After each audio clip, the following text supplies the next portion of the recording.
there was that the poetry and art in general was keeping the flame, just like the candle in that room and here.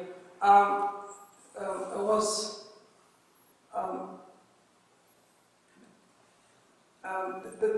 I mean, I wanted to say that there were some things that in mind. I was thinking, Brecht says in one of his sayings, they asked him, will there be poetry in the dark times?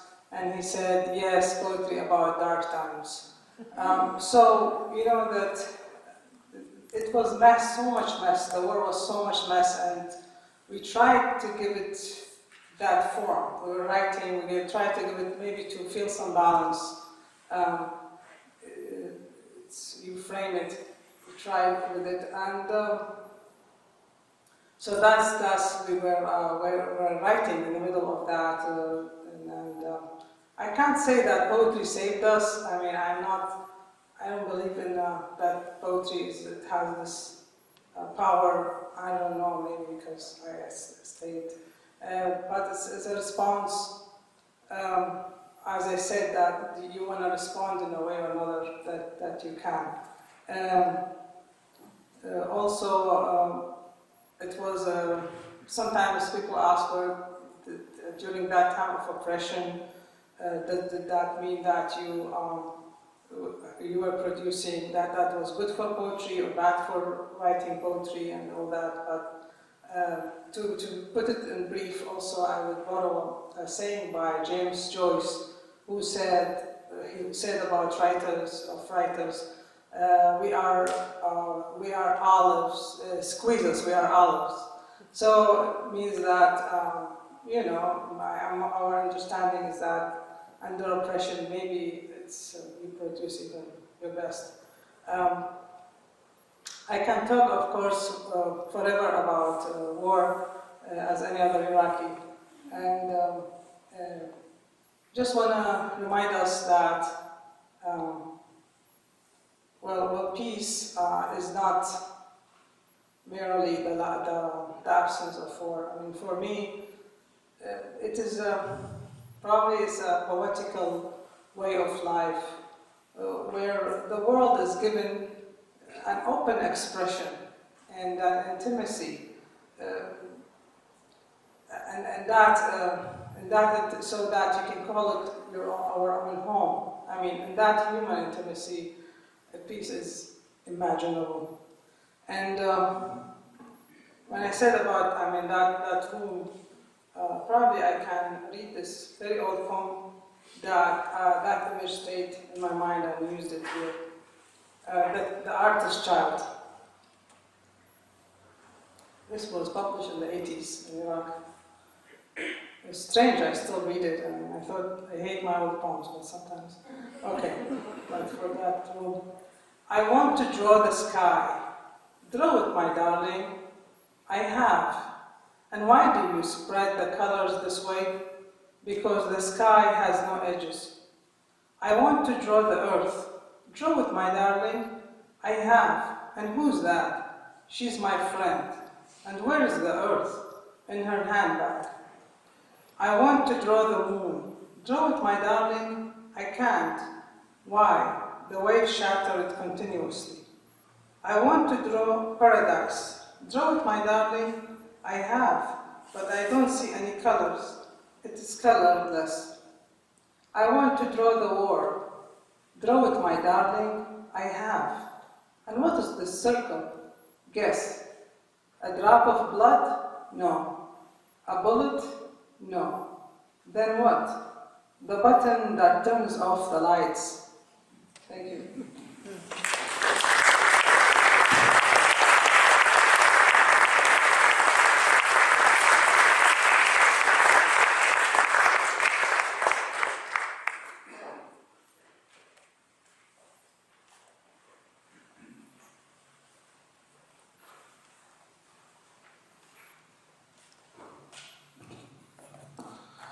Thank you all for having me here, and for my friends and new friends.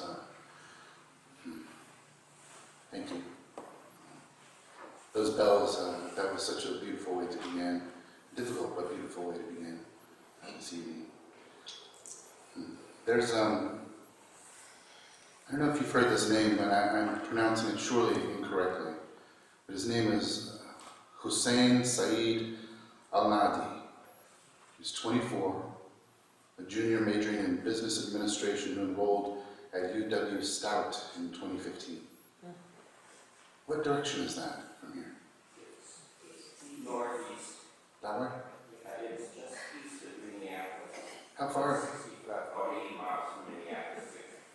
How far is that? About 65? From here, it's about 130 to 140 miles. I walked there. You went? 5 years and a half, 2 years. Oh, you did? I was just there 2 weeks ago. Yeah. Mankato is laid out with streets pointing northeast. Oh, Yeah? Okay. Thank you, sir. Because I was just thinking about Hussein, and I've been thinking about him ever since I heard about it, you know? I've been thinking about his mother, and maybe his father, whose student they must surely have been proud of, to send all the way to America, across the surface of the earth, to study business administration, you know? He was out late at night, surely must have had friends. You guys were out till about 2 o'clock last night too, right? Right? It's having the same time, right? With your friends, reveling, having a great time, laughing, telling stories with each other, right? Reveling in your time. I imagine maybe he was doing the same, you know? I hope. It was his last night. I hope maybe he had that at least. I mean, like, his body must be in a morgue right now, at the coroner's office, under the coroner's care, I imagine, right? After his body had to stay for a while, because they had to investigate and make a crime scene around his body. And the police and authorities had to come, their photographs would have been taken, and samples, lots of things that would go to labs and things like that, especially with it being now an international case. You know, they would have to figure out who this person was and be certain. And then at that time of night, how would they find out how to call the mother and father? How would they do that? And who would talk to them? Who would make the phone call across the surface of the earth? And then when they pick up the phone, is that what they would imagine as they're going to pick up the phone and answer their cell phone? Because that would be the call that they receive from America. You know. I'm still talking about war, right? It's not so far away. It's just right up the road.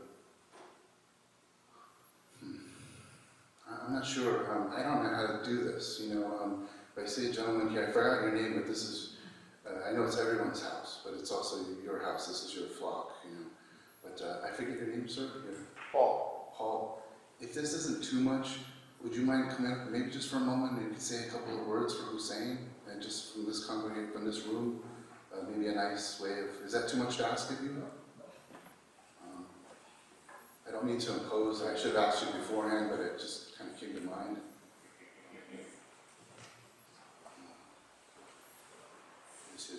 There's his face. And his name's Hussein Saeed Al-Nadi. Or even if we just have some silence or something.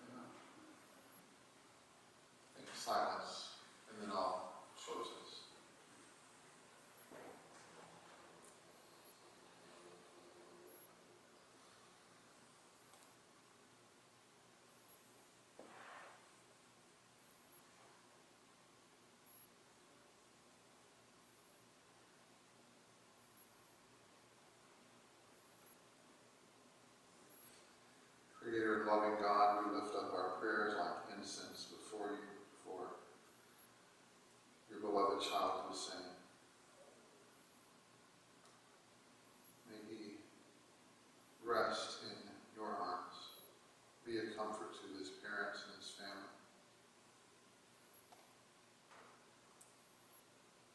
solace to them as you wipe away their tears.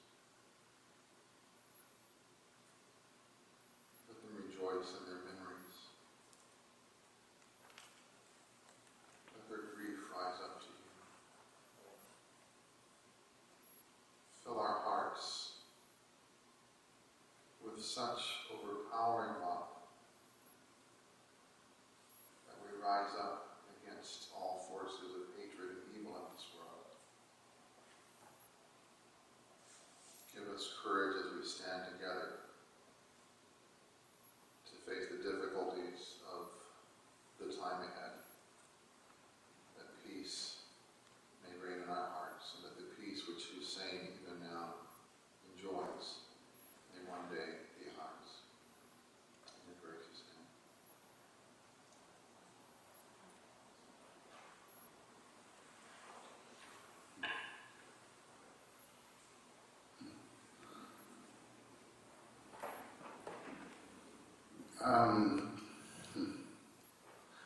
I was in Japan, my wife and I were traveling in Japan in 2012.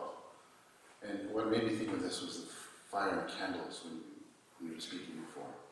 And I was astounded. We were just tourists, just going to the country. And but I was still learning about layers of history. Wherever we went, we learned something that was either happening then or what happened before. And what I didn't know was that during World War II in Hokkaido in the north, so which has a very small amount of the population, it's very disparate, communities are spread apart from each other. But there's a little tourist area with a lake, and you could take a little trip up to some volcanoes, so you can see, and that's what we did. We went up to see, there's one of those cable car things, I forget what it's called, it has a special name, but it goes up to the top of the mountain, and you can look from there, and viewing station and everything. And then on the other side were these steam vents that were coming out from the volcano, and there was the crater itself, But during World War II, that's when that volcano came into being. It was born during World War II. And the people who lived there in the village were told to put it out, because the light would attract American bombers. And what I was told was there was kind of a great shame, because they had to do the will